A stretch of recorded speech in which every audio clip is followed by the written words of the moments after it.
Possession. My second uncle's name is John, a very kind and honest man. Everyone would love to talk to him.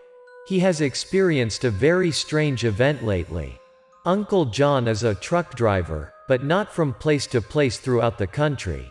He works for a construction material factory, which is a pretty stable job. There are only 2 destinations per day for him. They are all not far from his place, so everything quickly became familiar to him. He could remember every pothole on the street.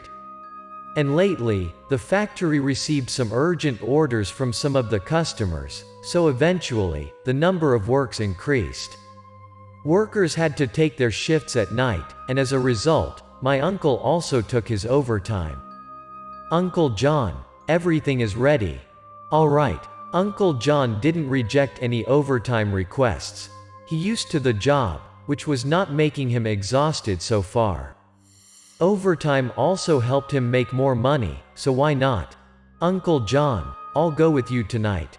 Logan, a worker from another company, came there to ship the order to the storage with Uncle John that night. The 2 of them had met each other before, so they got great teamwork. At night, the traffic was very light. There was no one in their driving way.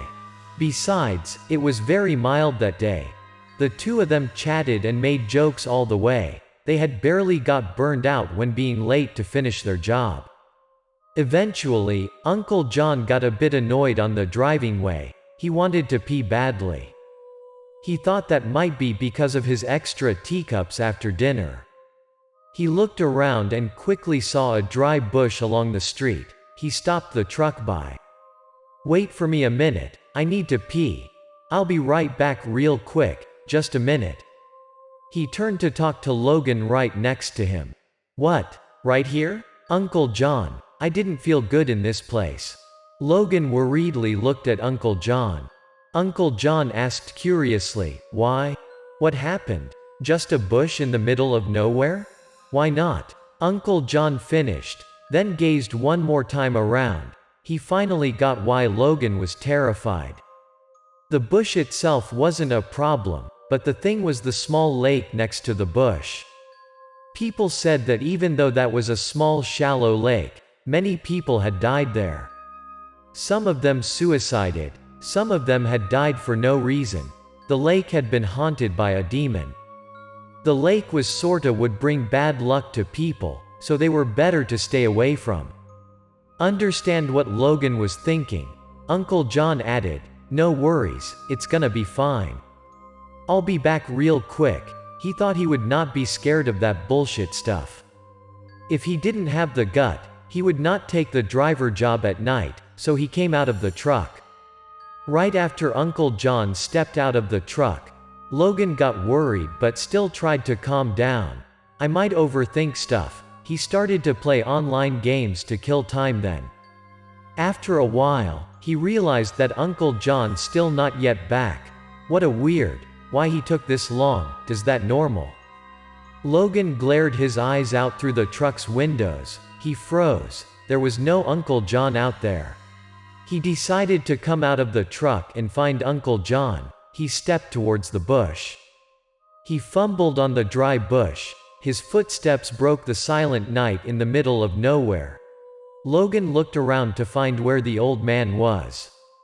Fortunately, the moon was shining that night, so Logan could see things around clearly. He gazed his eyes in the lake's direction, and indeed the old man was there. Logan's eye rolled surprisingly from what he was seeing.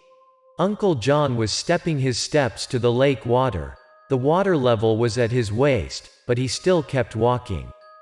Logan screamed horribly at the old man, "Uncle John, stop. Don't walk any further. Come back." Logan quickly realized that the old man was controlled by something.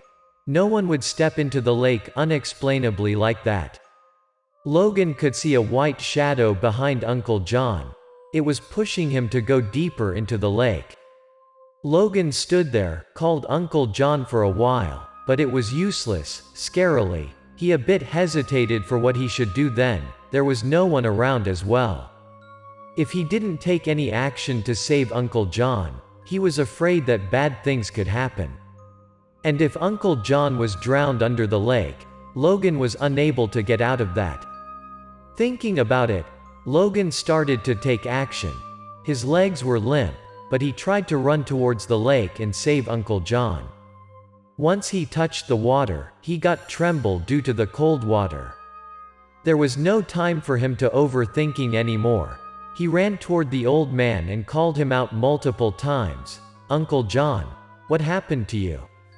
Uncle John." Once touching Uncle John, Logan felt the old man was a bit sticky. He was sweaty all over his body. Weirdly, how he could get sweat in a cold lake like that. "Uncle John, can you hear me?" Logan yelled to the old man's ears loudly multiple times, but he still kept being senseless. No reaction to Logan, not like the normal Uncle John. After a while, Uncle John started to sense things likely. He busted out laughing. At that moment, Logan assured that Uncle John got haunted by a ghost. He wasn't him anymore. Logan tried to grab Uncle John and dragged him back to the bank. He held Uncle John's shoulder with one hand, turned his body around, and drove him to step back to the bank. Uncle John was still like didn't know anything, kept his foolishness as if his soul wasn't with him. Logan controlled his direction. Whenever Logan saw the old man nearly missed the direction, he pulled him strongly back. Then so Logan finally could bring Uncle John back. He fell to the ground because of exhaustion. Logan brought Uncle John to the truck and let him sit till then called for help. The factory's owner sent people there, and they came in no time. Uncle John had been sent home then. After he backed home, Uncle John's status didn't improve much. Right after he got home, he was passed out in bed and kept sweaty. Every time he woke up, he yelled at his family and asked for water. "Water, I need water, bring me water." After drinking water, he fell asleep again. His wake up and fell asleep loop just kept like that countless times, so his wife could not stay till. His wife thought that was because something had happened to him in the night at the lake. She asked her son to go invite a shaman. "Son, come to invite Shaman Matthew to help your father." Matthew was an old man living at the west of the village. He was well known for his spiritual abilities in the village. Right after he stepped into the house, he could sense something unnormal. He came to the bed where Uncle John was lying. He opened Uncle John's eyes and touched him on the forehead. "How long has he been like this?" the shaman asked. "Shaman, my husband got this from yesterday.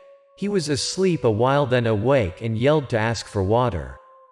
The wife told the shaman. She kept crying worriedly and told the shaman, "He doesn't get flu or any scratches, but he's in unconsciousness currently." Shaman Matthew gave her a light smile after hearing all of those and comforted her. "No worries, this would be easy to take care of. You gotta listen to me."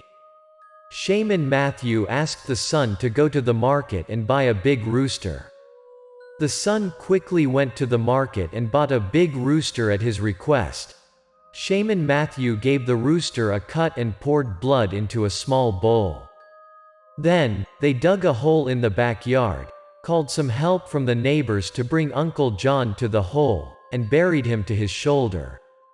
After everything had been settled, Shaman Matthew poured the rooster blood bowl in a circle around the hole.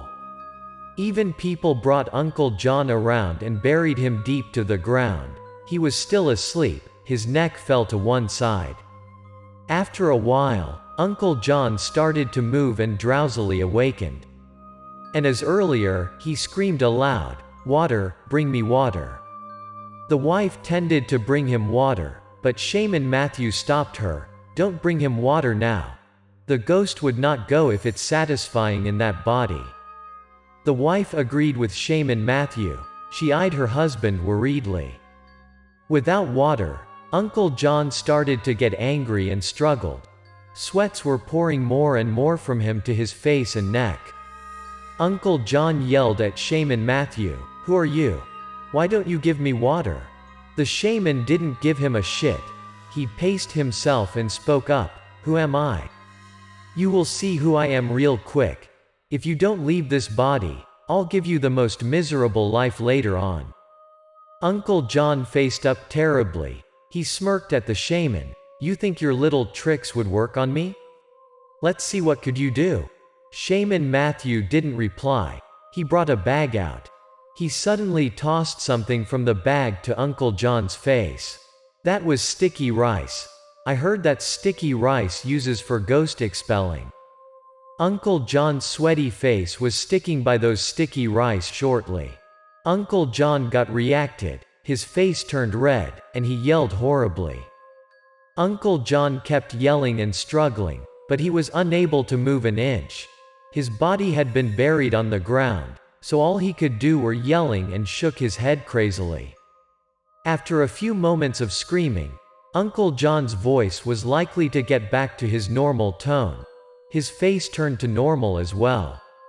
Shaman Matthew could read the scene. He turned to the wife. "All right, all good now, the ghost has gone." After then, the three of them dug him out. Right after leaving the hole, the first word Uncle John said was, "I'm 30. Bring me a cup of water." The wife got reluctant and asked the shaman, "What about now? Could I bring him a cup of water?" Shaman Matthew smiled. "Currently, it's fine to give him a cup of water. He was very sweaty earlier. Thirsty is normal, no problem now." Hearing those words, the wife could bring him water comfortably. The following day, when Uncle John woke up, his wife had told him, "Do you remember what happened yesterday? You were haunted by a ghost." But Uncle John shook his head and was unable to remember. "I have no ideas what happened yesterday. I just recalled I drove the truck last night as usual." He said, "Then I came out to pee, then I heard someone called my name." "What happened? Logan?" "I thought that was Logan calling me who was tagging along with me. Then I turned back, and I saw a sweaty, floated body man ran towards me. Ah, that seems was not human, I think. I just remembered that, and I unable to remember what happened next."